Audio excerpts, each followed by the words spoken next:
Talking about some massive straight lines up in the vote tallies in the middle of the night after they've supposedly stopped counting. And that's when the Dominion operators went in and injected votes and changed the whole system. And it affects votes around the country, around the world, and all kinds of massive interests of globalist dictators, corporations, you name it. Everybody's against us except President Trump and we the people of the United States of America. What we are really dealing with here and uncovering more by the day is the massive influence of communist money through Venezuela, Cuba, and likely China in the interference with our elections here in the United States. The Dominion voting systems, the Smartmatic technology software, and the software that goes in other computerized voting systems here as well, not just Dominion, were created in Venezuela at the direction of Hugo Chavez to make sure he never lost an election after one constitutional referendum came out the way he did not want it to come out. But one of its most characteristic features is its ability to flip votes.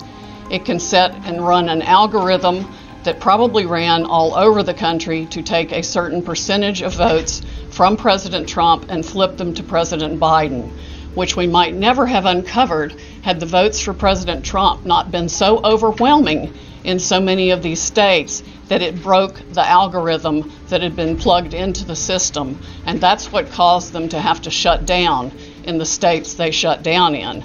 That's when they came in the back door with all the mail-in ballots.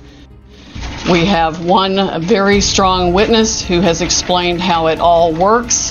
His affidavit is attached to the pleadings of Lynn Wood in the lawsuit he filed in Georgia. It is a stunning, detailed affidavit because he was with Hugo Chavez while he was being briefed on how it worked. And I want the American public to know right now that we will not be intimidated. American patriots are fed up with the corruption from the local level to the highest level of our government, and we are going to take this country back. We are not going to be intimidated. We are not going to back down. We are going to clean this mess up now. President Trump won by a landslide. We are going to prove it, and we are going to reclaim the United States of America for the people who vote for freedom.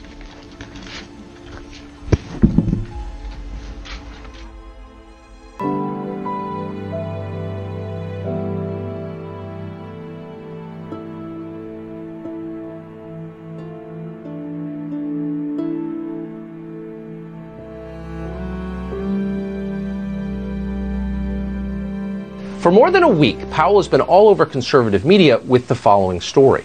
This election was stolen by a collection of international leftists who manipulated vote tabulating software in order to flip millions of votes from Donald Trump to Joe Biden. The other day on television, Powell said of Trump that when the fraud is finally uncovered, quote, "I think we'll find he had at least 80 million votes." In other words, rigged software stole about 7 million votes in this election. Here's some of what Powell said today about the software. One of its most characteristic features is its ability to flip votes. It can set and run an algorithm that probably ran all over the country to take a certain percentage of votes from President Trump and flip them to President Biden, which we might never have uncovered had the votes for President Trump not been so overwhelming in so many of these states that it broke the algorithm that had been plugged into the system. And that's what caused them to have to shut down in the states they shut down in. That was a few hours ago, but Sidney Powell has been saying similar things for days. On Sunday night, we texted her after watching one of her segments. What Powell was describing would amount to the single greatest crime in American history. Millions of votes stolen in a day. Democracy destroyed. The end of our centuries-old system of self-government. Not a small thing. Now, to be perfectly clear, we did not dismiss any of it. We don't dismiss anything anymore, particularly when it's related to technology. We've talked to too many Silicon Valley whistleblowers. We've seen too much.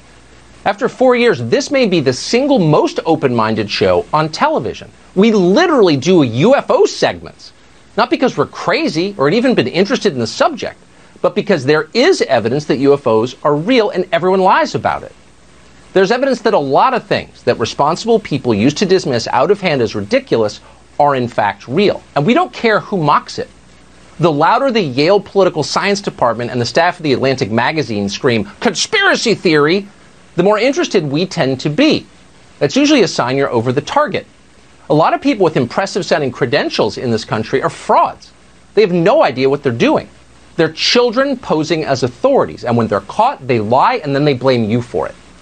We see that every day. It's the central theme of this show and will continue to be.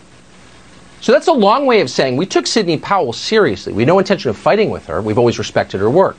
We simply wanted to see the details. How could you not want to see them? So we invited Sidney Powell on the show. We would have given her the whole hour. We would have given her the entire week, actually, and listened quietly the whole time at rapt attention. That's a big story. But she never sent us any evidence, despite a lot of requests, polite requests, not a page. When we kept pressing, she got angry and told us to stop contacting her.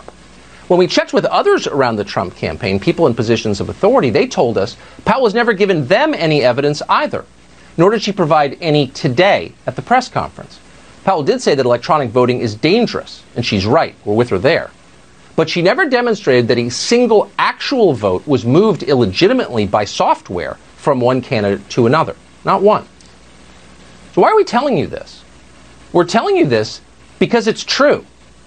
And in the end, that's all that matters. The truth. It's our only hope. It's our best defense.